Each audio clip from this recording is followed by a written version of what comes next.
Good evening, everyone. My name is Juan de Lara. I'm the director of the Armenian Institute. It's a huge pleasure to have you all here today. And I'm extremely proud to be able to present today Philip Ward, who has just recently published his new book titled Encounters with Michael Arlen. And this is precisely a very timely book that discusses many aspects of this very eccentric, enigmatic, and talented figure who operated in the 1920s. Michael Arlen was one of the most successful writers, novelists, essayists, who worked in England. He published probably his most famous novel, which was The Green Hat in 1924. We have many of his relatives here today with us as well, so please be welcome. And what perhaps many do not know today, or even less back in the early 20th century, is that his real name was an Armenian name. He was called Dikran Sarkis Koyumyan, and he was an Armenian from Bulgaria who had traveled here to the UK and had concealed, he did some efforts to actually conceal his name to raise as a successful star at the time. It's very interesting this because I was talking earlier today with Philip that for us, perhaps being here in London, it's hard to imagine that in the most cosmopolitan city that there might be in the world nowadays, the scenario 100 years ago was radically different. So I want to introduce briefly just Philip, and I think it's very hard for me to memorize all your achievements and your wonderful career and CV, so I will have to read it. Philip Ward is a writer with particular interests in literature, music, and drama. He worked for many years in the House of Commons Library. His publications include Hofmannsthal and Greek Myth, a translation of Frank Wedekind's novel Mein Haha, and studies of the work of Sandy Denny, Laura Nairo, and Helen Mirren, as well as a volume of essays instead of critic. He holds an MA degrees from the universities of Oxford and London and a PhD from Cambridge, where he's a senior member of Wolfson College. I just want to remind you also that tonight we have Philip's books available for sale. It's only £10. It's a great deal. Please do not leave the building without a copy for yourselves. And there is nothing else that I can do but just to welcome Philip and say thank you so much for being here tonight. Please.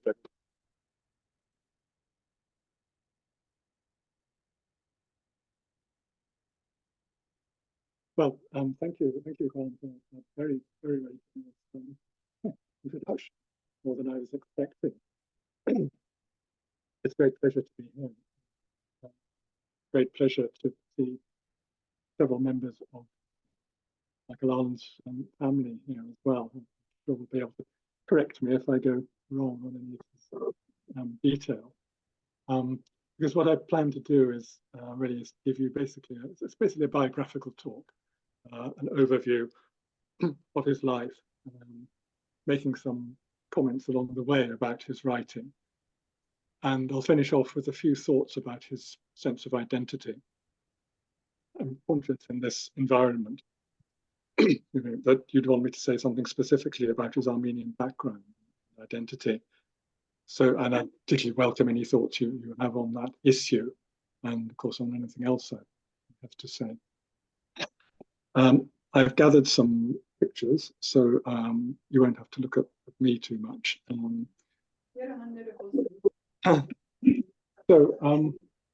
Michael Arlen, Juan has already sort of indicated some of his background, but I'm going to fill that in more detail. He didn't start out as Michael Arlen.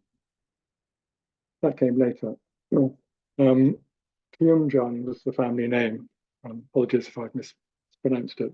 The family's origins lie in the ancient city of Ani on the Armenian plateau. At some point, they began a migration westwards that took them first to Istanbul before they landed in Bulgaria, then on the fringes of the Ottoman Empire. This was perhaps the beginning of the 19th century, by which point the Armenian population in Bulgaria had grown to 140,000.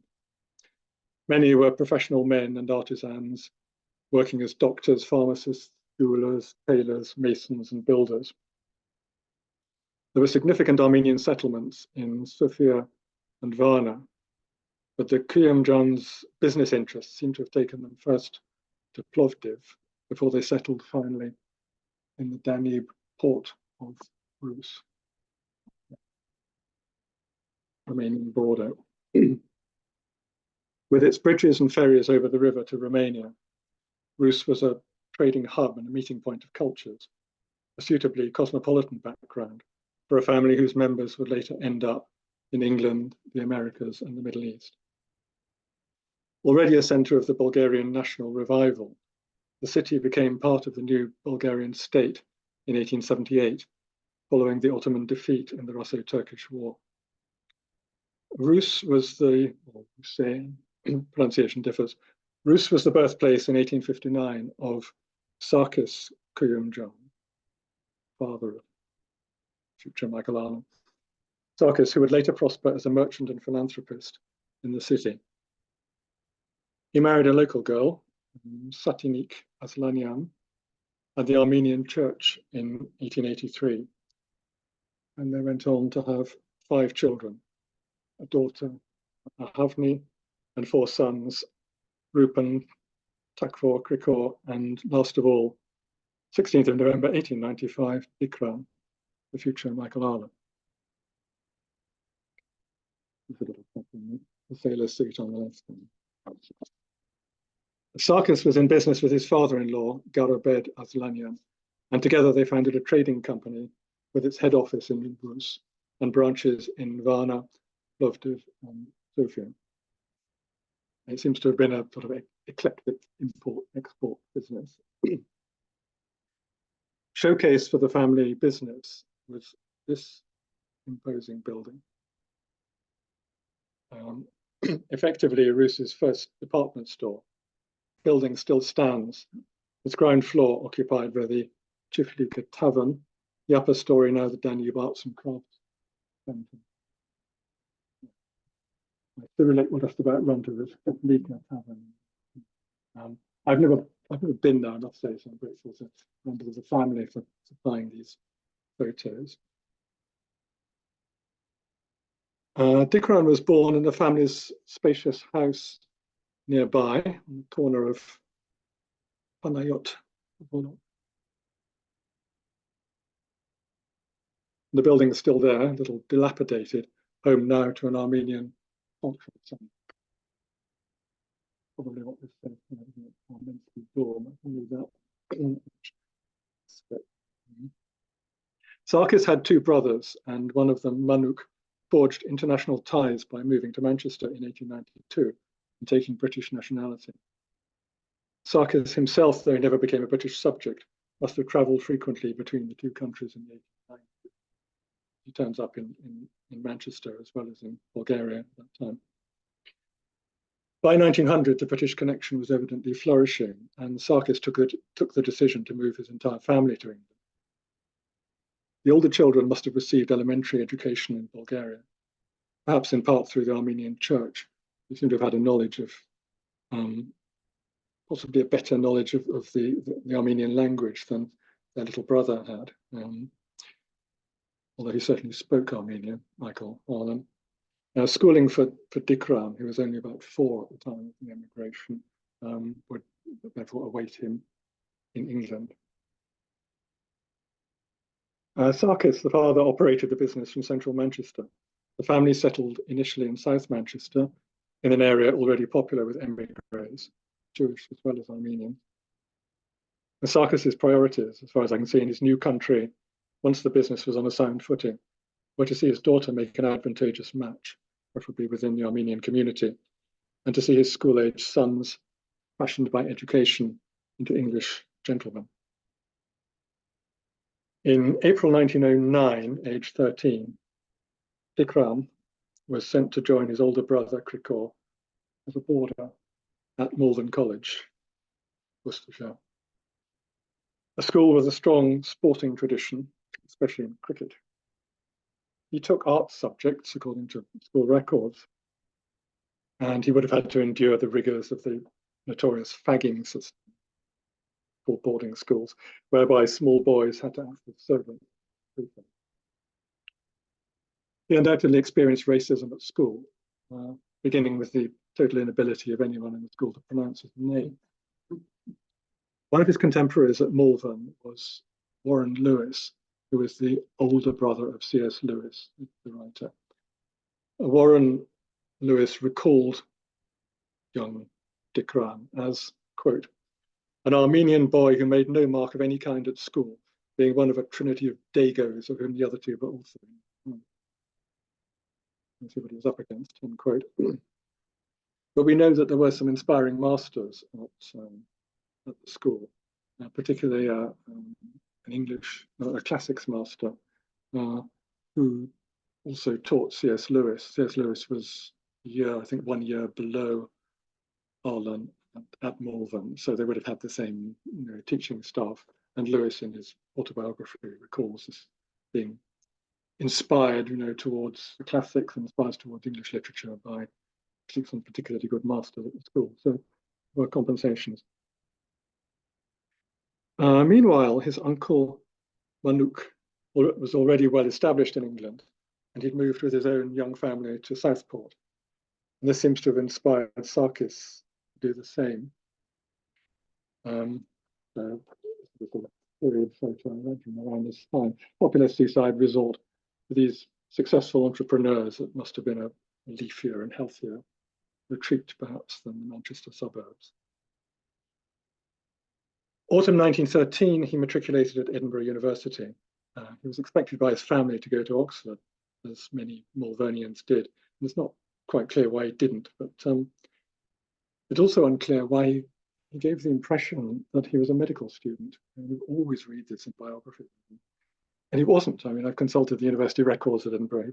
He was on an arts course. He was not a medical student. But that's the start of, as you will see, of a lifelong process of self-invention. Many more examples.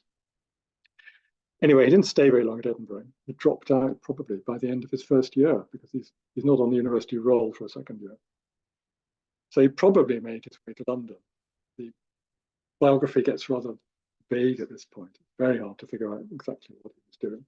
He made his way to London probably on the eve of the First World War. His father died in July 1915, we know that, and Dikran may have come into some money. Anyway, his first recorded presence in London was at the end of 1915, the kind of point where he enters history. Already bent on a literary career, he'd fallen in with a bohemian set of non-combatants, through whom he met, among other people, D.H. Lawrence, who was then living in Hampstead with his German wife, the formidable Frida. Lawrence at this time was trying to recruit disciples to join him in a utopian project. Lawrence wanted to escape the war and set up a kind of commune in Florida, probably, where they would live apart from, the horrors of war and the horrors of humanity, better life overseas. And Dikran, as he then was just a sort of young chap that Lawrence thought would be right for the project. And Lawrence also thought, for some reason, that Arlen was going to be, Dikran was going to be a great writer. Well, as far as I can see, he hadn't published anything at this point. So here is Lawrence's description of his new friend. Anyway, there's in a letter to Lady Ottoline Morell, Society Press. He says, Lawrence says, Kieran seems a bit blatant and pushing. You may be put off him, but that's because he is very foreign, even though he doesn't know it himself. In English life, he is in a strange alien medium. He can't adjust himself. But I find the core of him very good. One must be patient with his jarring manner and listen to the sound decency in him. He is not a bit rotten, which most young people are.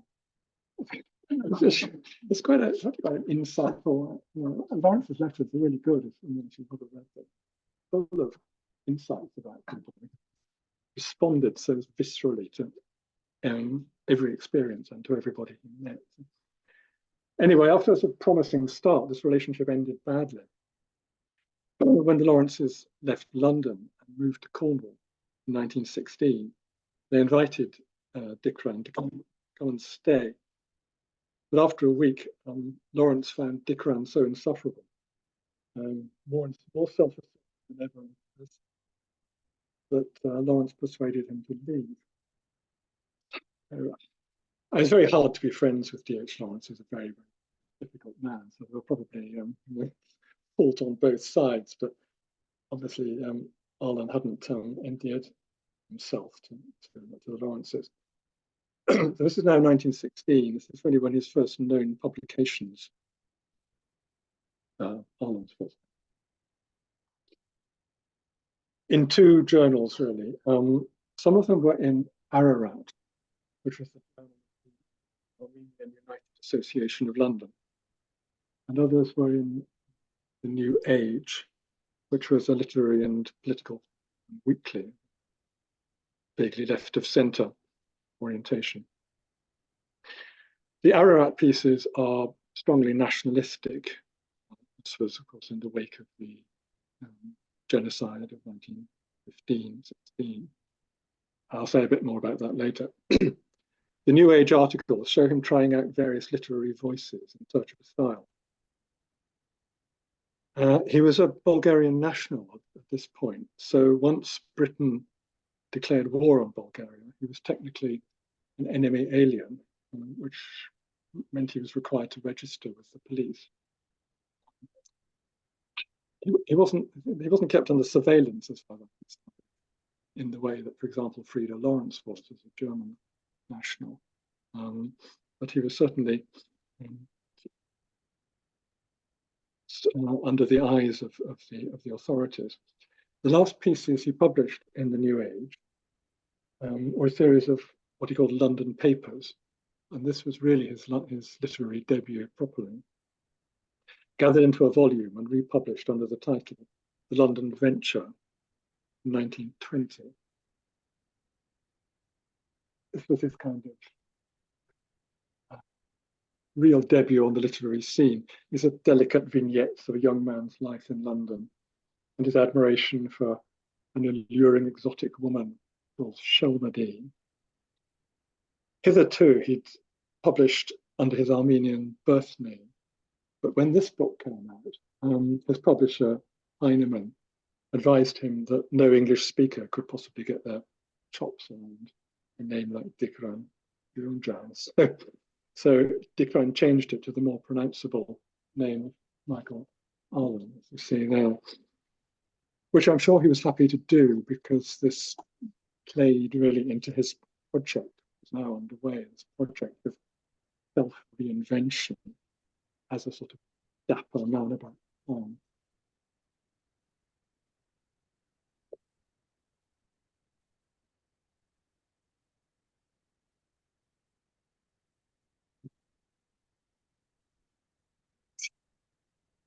Building on the success of the London Venture, he worked very hard on cultivating his social connections and furthering his literary career.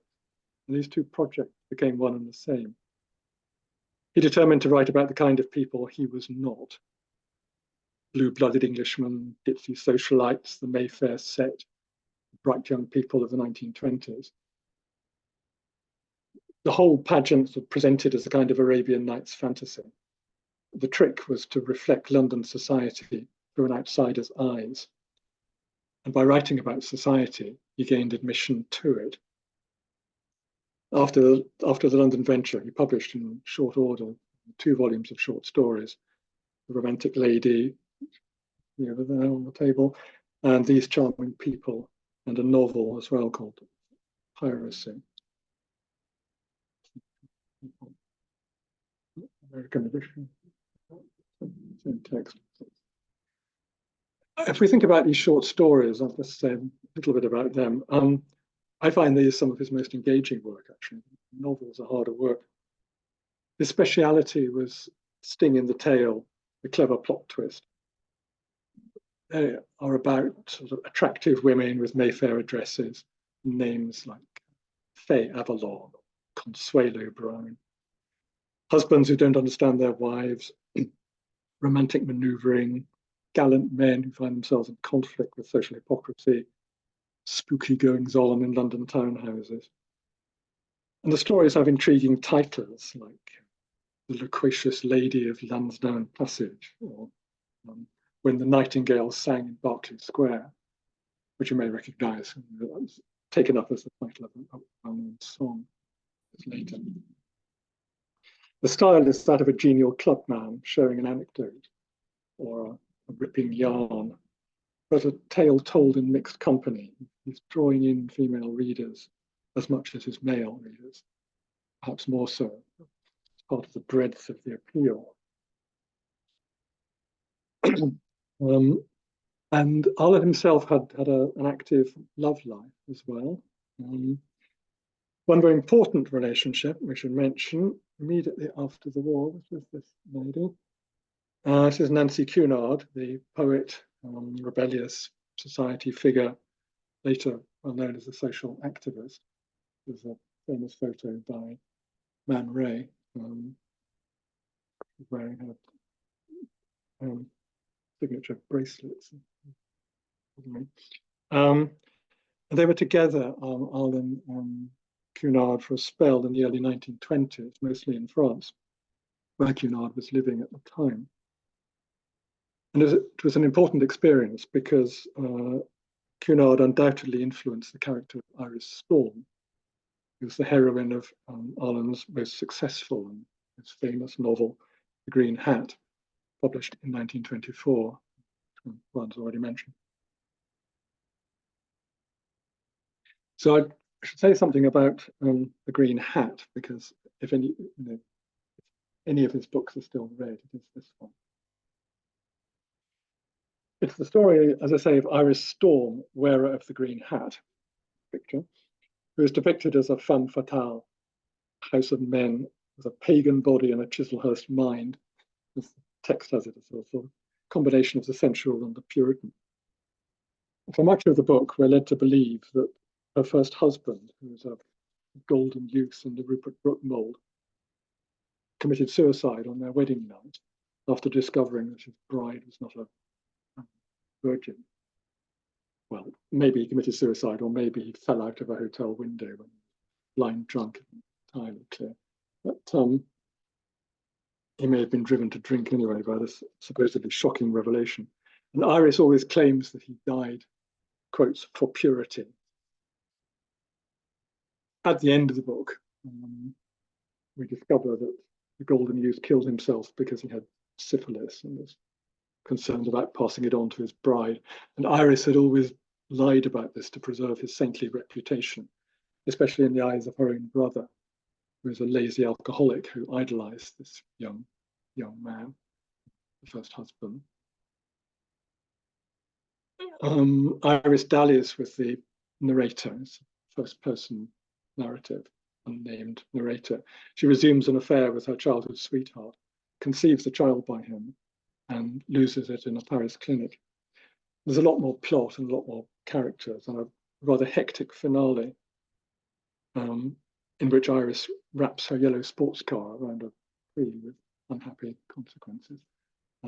Apologies for the spoiler there if any of you are planning to read it, but it is the centenary of this book, so I think the plot has been around for 100 years. So the story is already out there. The novel's cultural reach was enormous. The Green Hat was among the favourite teenage reading of Simone de Beauvoir. She writes about it in her memoirs. It proved a less happy influence on Nadezhda Alliluyeva, who was Stalin's second wife. She took her own life in 1932, and Stalin believed that she was inspired to do so after reading the description of Iris's suicide in what Stalin called that vile book, The Green Hat.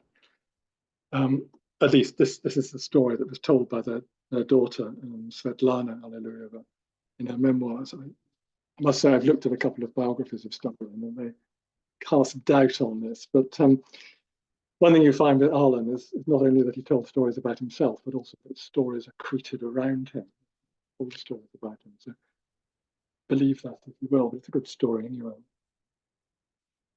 How to account for the novel's success, the Green Hat's success a century ago, it had enormous success.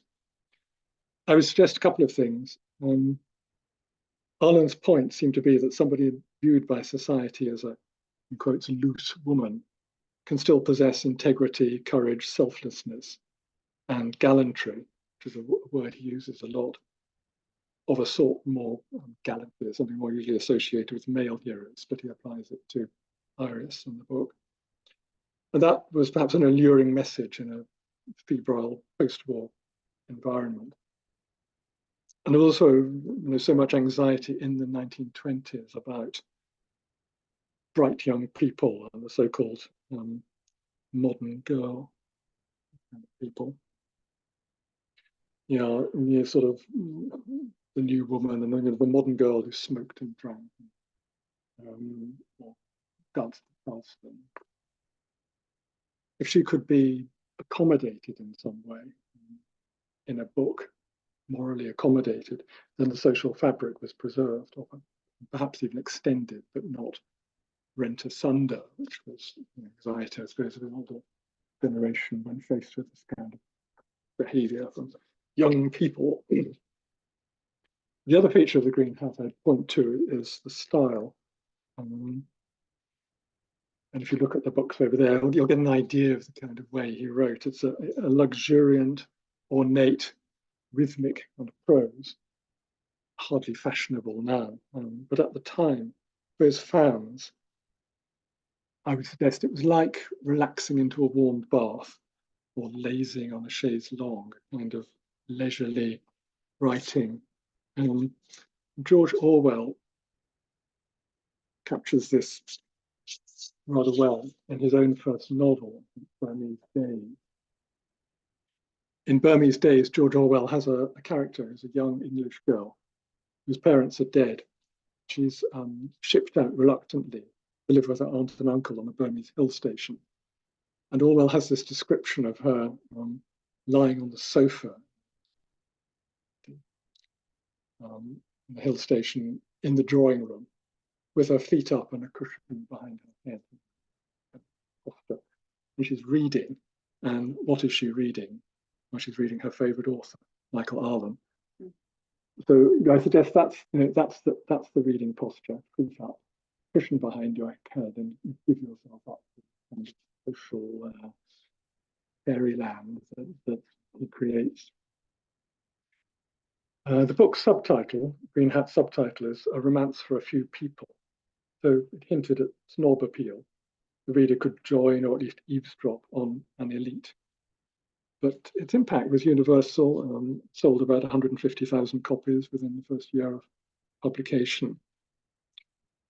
Capitalizing on his success, Arlen adapted The Green Hat as a play, which ran in London, starring Tallulah Bankhead, and with a different cast, it toured the USA.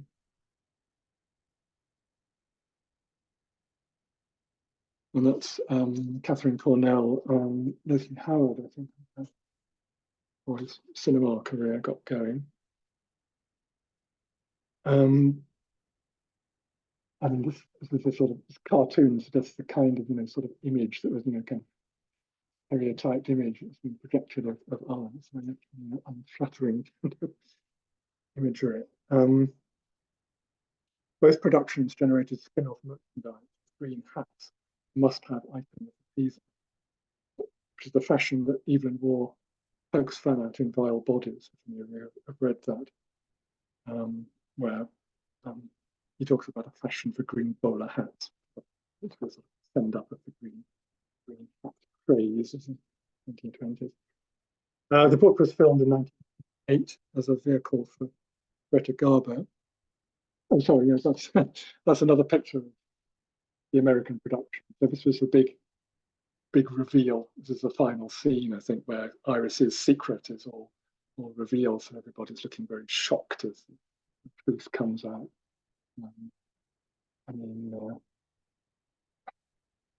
Probably very, very stylized. But Catherine Cornell was a very fine actress, and apparently gave the part other people stumbled with the dialogue and found it difficult to keep a straight face, I think, dialogue. Yeah, so the book was filmed in 1928, vehicle for Greta Garbo at Garbo's own instigation. But the studio had to change the title to A Woman of Affairs and alter the characters' names and some of the plot details in order to satisfy the then prevailing moral code on, at that time it was called the Hayes Formula, I think, the code on morality in film. Voluntary at that time, but later codified as the Hayes Code, but still voluntary. But film studios, in order to avoid statutory censorship, censoring themselves to some extent. Yeah, that's the production. This is Clarence Brown, the director, with Garbo and John Gilbert. I think she was just coming out of a love affair with John Gilbert at that time, which lent a certain sort of piquancy to the performance. It's worth seeing that film. It's the last. I think it's the last of Garbo's silent films before we move to sound. On the back of his success, Arlen made his first trip to America in 1925. And there he was accorded the level of attention usually reserved for film stars, aviation heroes. And here he is arriving, and this is on the boat at New York Harbor, looking very pleased. New York, as well he might, and New York hostesses competed for the privilege of entertaining him. Newspapers reported on where he went, whom he met, what he wore, his fastidious English tailoring. Later that year, he made another trip, this time traveling to Hollywood, where he was supposed to write film scenarios for Roland Negri. He was one of the first European stars to be snapped up by Hollywood. Nothing much came of that, but he did befriend Charlie Chaplin on that trip. So this is this is Chaplin at the back, and Adolphe Menjou, in the middle, as an actor of the day, and Arlen in the front. And Chaplin obligingly told the press the Green Hat was, quote, the greatest love story since Romeo and Juliet. Probably did him some good. The following years found Arlen living in Paris. At this time, he encountered a number of the American literary expats in Paris and Prentice. In particular, Ernest Hemingway and F. Scott Fitzgerald. I write about these relationships at some length in the book, so I think I won't go into it too much here. But just to summarize briefly, Fitzgerald started off with an enormous enthusiasm for Arlen's writing, even seeing him as a kind of British equivalent of himself, or as a successor to himself. Fitzgerald and Hemingway took a long car journey in 1925, where Fitzgerald spent the entire journey recounting the plots of Arlen's books. Hemingway was not impressed by this at all. Hemingway was even more annoyed when reviews appeared of his own first novel, The Sun Also Rises, where reviewers thought they detected an influence on Hemingway of the Green Hat. But these sort of personal relationships between men of letters were very fickle, because by the end of the 20s, Fitzgerald had decided that Arlen was a busted flush, or played out. Enthusiasm was dissipated. And conversely, Hemingway, having repeatedly dismissed Arlen as a writer, there's nothing good to say about him. Hemingway in his letters, he still had some kind of heartfelt reunion between Hemingway and Arlen in a New York restaurant in the early 1950s, which, at least according to his son, according to Arlen's son, who was present at this meeting. Arlen's health wasn't always good. He apparently had tuberculosis as a child, and there was a recurrence around this time, 26, 27. And we know of an operation and recuperation in a Swiss clinic. But this year, 1927, was important in two other respects. In September this year, he was in Venice, There he was introduced to Atalanta Mercati, who was a Greek aristocrat, and he determined then and there that he was going to marry the lady, and she was keen. Her father, not so much, probably seeing Arlen as a kind of jumped-up tradesman and the author of books of questionable morals. She lived in Florence, and in November he pursued her to Florence.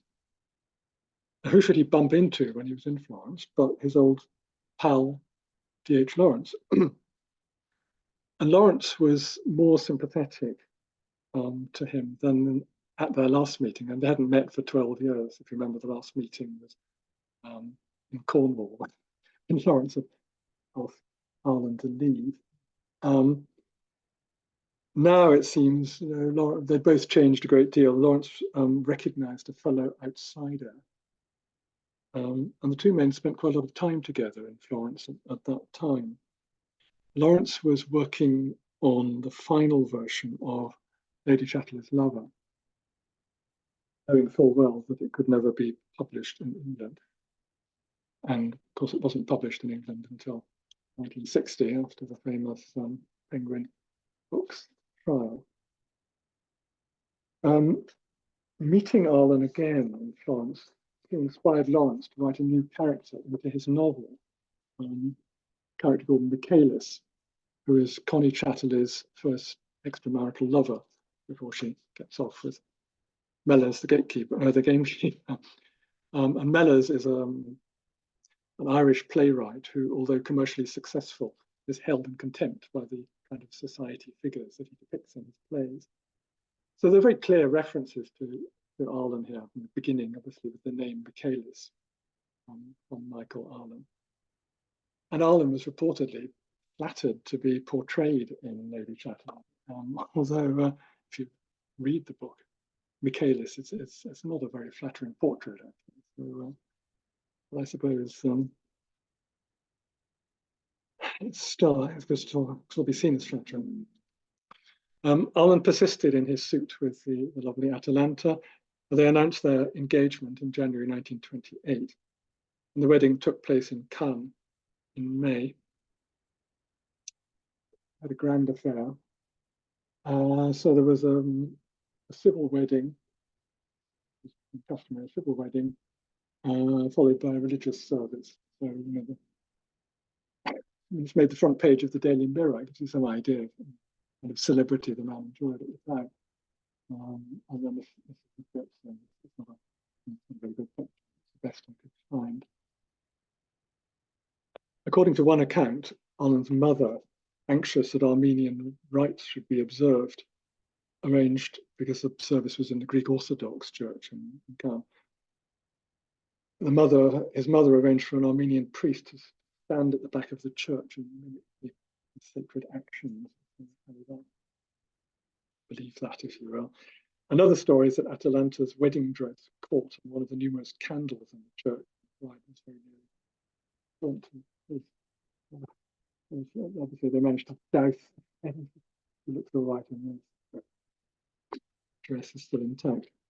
The newlyweds set up home in a luxurious villa on the hills above Cannes. And that sets the scene ready for his life in the 1930s. High life on the Côte d'Azur. Nice work if you can get it. When I was in Cannes in 2017, I tried to find the villa, but unfortunately it's been demolished, replaced by apartments. Nothing to see there now.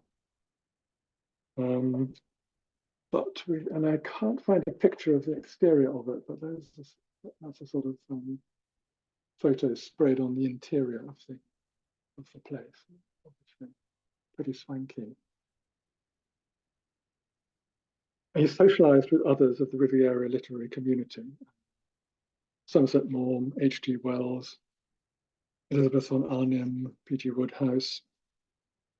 And through the socialite, Maxine Elliot, who lived at Juin-les-Pins, he met Winston Churchill, who used to holiday in the south of France during the wilderness years.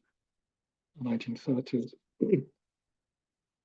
And two children were born to the Arlens in Cannes, Michael John and Anisha. And the son, Michael John, is still alive. I'm happy to say, age 93, lives in New York. He himself became an author and journalist, and he wrote a memoir of his early life, Exiles. A copy, I think, over on the table there, isn't there? Yeah, which gives a very vivid image of his early life and memories of his parents. And well, I recommend it.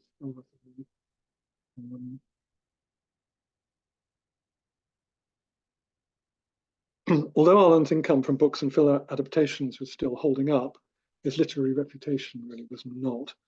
By the 1930s, as his detractors like to say, the green hat was now old hat. He tried to adapt to changing tastes and changing zeitgeist. A couple of these experiments are worth mentioning. Possibly inspired by Huxley's Brave New World, he tried his hand in 1933 at a futuristic science fantasy, a novel called Man's Mortality. It predicts a conflict leading in 1987, the establishment of a world state. Although it was reviewed quite seriously at the time and praised by H.G. Wells, it's a turgid piece of work, I find. I had difficulty getting the end of it. A year later, he went off in a completely different direction with a Gothic fantasy called Hells of the Duchess, which is a combination of thriller, detective story, and supernatural horror. It's about the efforts of Scotland Yard to track down a female Jack the Ripper figure, when all the evidence points to the killer being a gentle, innocent duchess called Mary Dove. And this one has been reissued in paperback quite recently. So there's some interest in that, I think, and it's still worth a read. It's a ridiculous mishmash of disparate elements, but as in all his better writing, I think there's absolutely relentless determination to make you believe in the fantasy that he's created. The outbreak of war in 1939 brought him back to England. He hadn't played any part in the First World War, per se being an enemy national, but he was determined to do his bit this time around. In the event, doing his bit didn't add up to very much. He wrote a regular column for the Tatler, which allowed him to display his fervent anti-Nazism.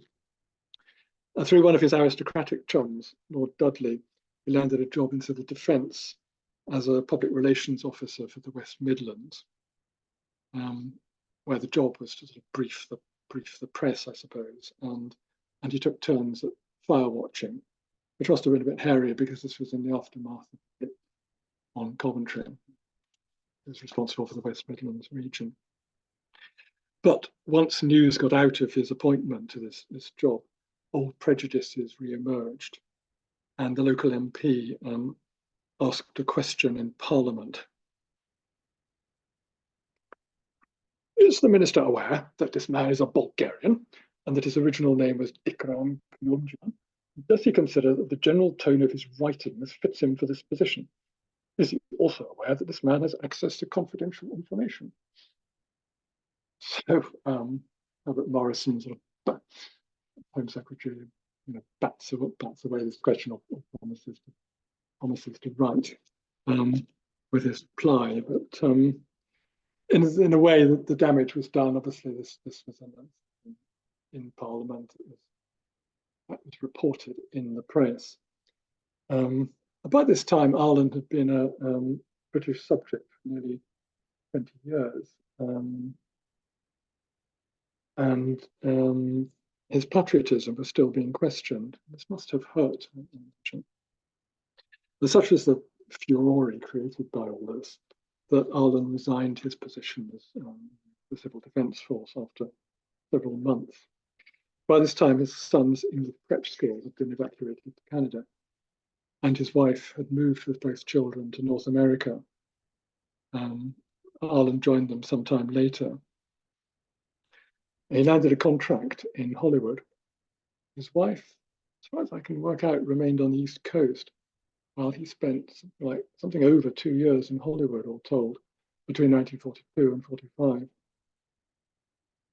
And it was a lotus-eating existence compared to people were going through back in England at the time.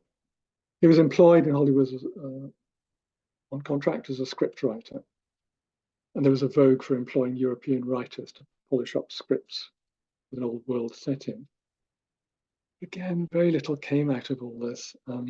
His scripts rarely survived the final cut, or they were rewritten by other hands.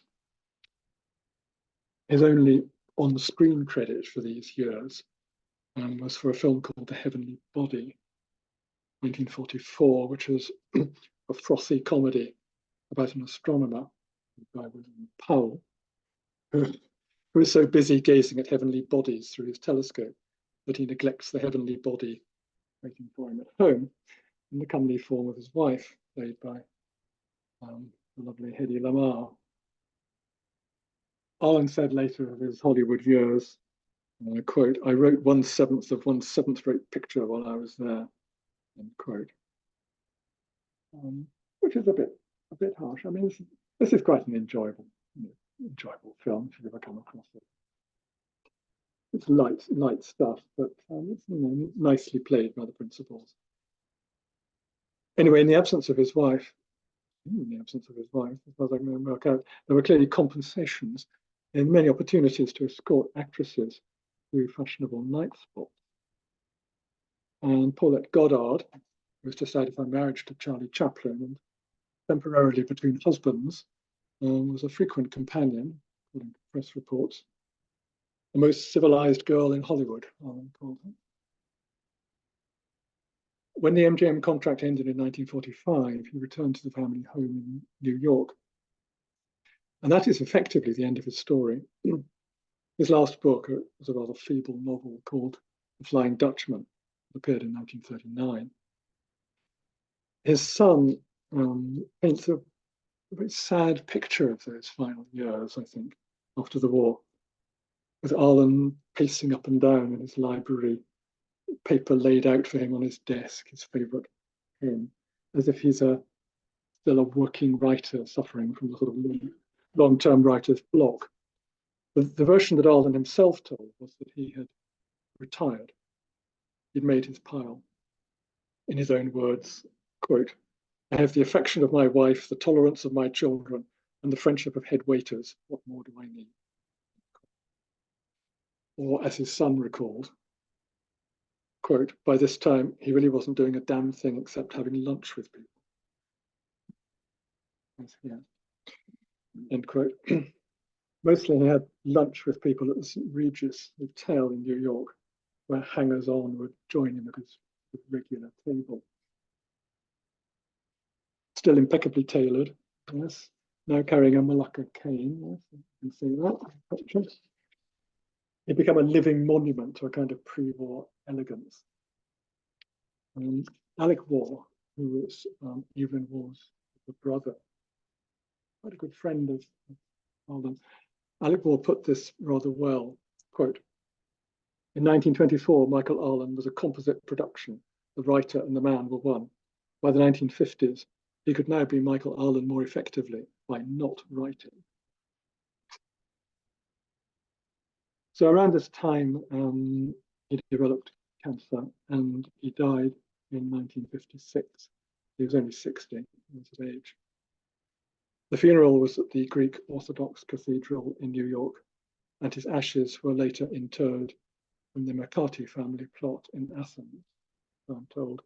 So that was the wife's family plot. And when his wife died in 1964, she was reunited with him in the plot in Athens. So that's the life story, sort of a familiar arc from obscurity to massive success, relative obscurity. I've summarized it here as you can reconstruct it from the known facts. When Arlen himself told the story, it was less reliable. he treated himself as if he were a character in one of his own fictions. And that brings us to the vexed question of identity. I want to turn to finally. Who was this man? He didn't publish anything he called an autobiography, but he wrote several autobiographical fictions. I've already mentioned the London Venture, first book. And at the end of the 20s, he published a novella called Confessions of a Naturalized Englishman. And in this book, he has a narrator actually called Dikran Kuyumjan, which has encouraged people ever since to plunder this fiction for biographical facts about Arlen. But I think they may have missed the author's disclaimer, which appears at the start of the book, where he says, quote, "The characters in this book are fictitious. The author makes an appearance, but he is fictitious too," end quote. It's quite a challenge to empathy, to imagine oneself into Arlen's situation. As an immigrant, he was routinely subject to xenophobia and racism. I'll give you an example. There are many, but I'll just pick out one rather egregious example. Virginia Woolf met him on only one occasion at a dinner party in 1934. He was in awe of her. She was, after all, a serious literary novelist. And he apparently kept apologizing for his success in common. He was talking to him. Afterwards, she wrote to her nephew, Quentin Bell, in a letter, quote, "Arlen is a rubber-faced little sweaty Armenian monkey, full of protestations, as if I just whipped him on the behind for writing The Green Hat." Quote. There was also a common misperception that he was Jewish. He wasn't, so that heaped anti-Semitism on top of the other prejudices he was subject to. Even his American publisher, George Doran, who should have known better, seemed to think he was Jewish, curiously. So that's what he was up against. Faced with this, he seemed to have developed two responses, as far as I can see. One was a sort of armor plating. He built this, as you can see, he built this persona of Michael Arlen, this new identity. Affable, clubbable, man about town, bit of a dandy, more English than the English. A persona which was solid enough to withstand incoming fire, and yet socially buoyant enough to float along on the glittery surface of the roaring 20s. And the other response maybe was a kind of chameleon personality where he would seek to merge into his surroundings. Strategy often adopted by immigrants, taking on the color of wherever he was, whoever he was talking to or addressing in print. So a problem I have in talking about him or writing about him is that underneath all this, whether you call it armor or call it camouflage, I don't really know who he was. One way to focus this problem, I suppose, might be to consider his relationship with his Armenian heritage. Now, I should stress that this is not a specialist area of mine. I'm very happy to be corrected by those of you here with cultural background and knowledge that I don't have. And as I mentioned in his very earliest publications, when still writing under his birth name, he presents himself as a nationalist. He wants to discredit the notion of the Armenian as victim and replace it with an image of the Armenian as fighter. So he says, an Armenian is not the weak, helpless coward which his friends and enemies give you to imagine. Yeah, he has in his time been an extremely good and as effective as possible guerrilla fighter, bandit. And since he has been more or less actively disliking his enemies for the last 25 centuries, he is the father of all patriots, rebels, and exiles.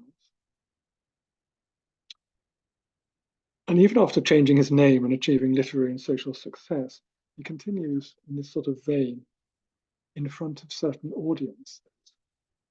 So in Paris in 1930, he was interviewed by Harach, which was an Armenian language exile publication.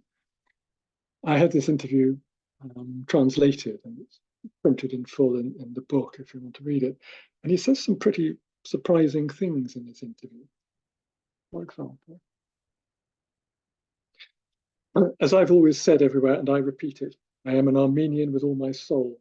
I've spoken with praise about Armenians in all my novels. I've constantly tried to represent Armenians as a heroic people who know how to fight for their freedom and not be massacred like slaves.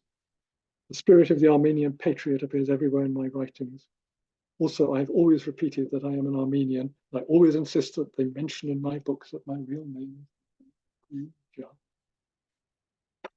I mean, this is really not true. I mean, you know, the start, he only ever wrote under his pen name. But I presume it's what the interviewer wanted to hear. You know, he was addressing a particular local patriotic audience. So it's, you know, that's what he told them. If we turn to his fiction, the picture is rather different. There he seems to be placing ironic distance between himself and his Armenian compatriots. There's a story called The Man with the Broken Nose, 1923. In this story, you have two English characters who meet a strange dark man in the National Gallery. He tells them that he is an Armenian nationalist, intent on rescuing his sister, who has been kidnapped by a Turk and held captive in a London house. And in fact, the whole thing is a con into which the two Englishmen are dragged as unwitting accomplices. And this vengeful so-called Armenian is none other than a gentleman trickster called Michael Wagstaff, an Englishman, who is seeking to turn the tables on his father in a rather elaborate heist. But this guy, Wagstaff, trickster, has hit on the perfect disguise because, quote, no one would say he was Armenian if he wasn't, would he? Quote. So I suppose here, Arlen is playing to his Anglophone readers' stereotype of Armenians as funny foreigners with obscure grievances, which Brits understand and know nothing. One of his quips was to describe himself as a case of pernicious Armenia, a pun on pernicious Armenia. Another example to weigh up was his application for British nationality in the early 1920s.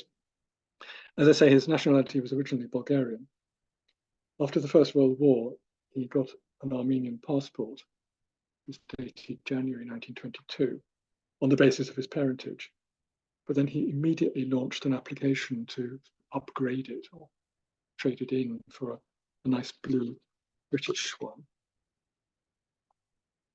And this is a letter in his Home Office file I consulted.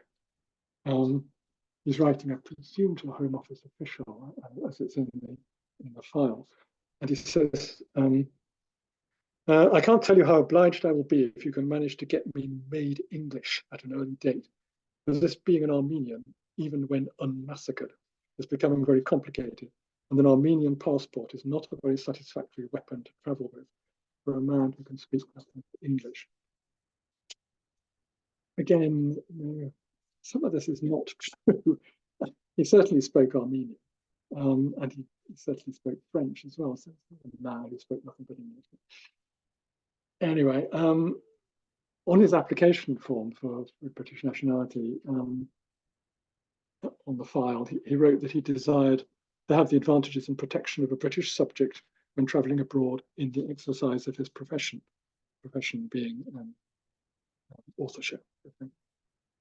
So it was a pragmatic need then to ditch the Armenian passport, double quick and get something usable, like a blue British passport, Britannic Majesty requests, etc. Actually, even in some early pieces written during the First World War, you sense that he's distancing himself. The Armenians, they're presented as the people who would rather encourage good business than good writing. They are wary of people like him who scribble to earn a living while it can be so much better done in a shipping office. Quote. So already the ambition to be a writer and the ambition to be made English, as he puts it, were part of the same project of self-definition, self-creation, or just plain self-preservation, depending what you call it. Arlen's son has described family visits to an Armenian restaurant in New York City, where his father would read with a certain offhand professionalism from the exotic menu. But it was the only place where he, the son, recalled his father being half at ease with his Armenian identity. On another occasion, an Armenian professor phoned up their home to discuss a literary project. Tell him I'm out, says Arlen Sr. when his son reports he's on the line. Quote, he'll only want to talk about Armenian problems. They'll go on for hours. They end up boring you to death. Arlen Jr., who was born in England but brought up in America and identified very much as an American, later became an American citizen, is puzzled by this equivocation over his family heritage. And he makes it the starting point for a travel book of his own called Passage to Ararat, which some of you may know. It's a book in which Arlen Jr., the son, makes the journey that his father never made, to go back to Armenia in search of the family's roots. It's a very interesting journey it goes on.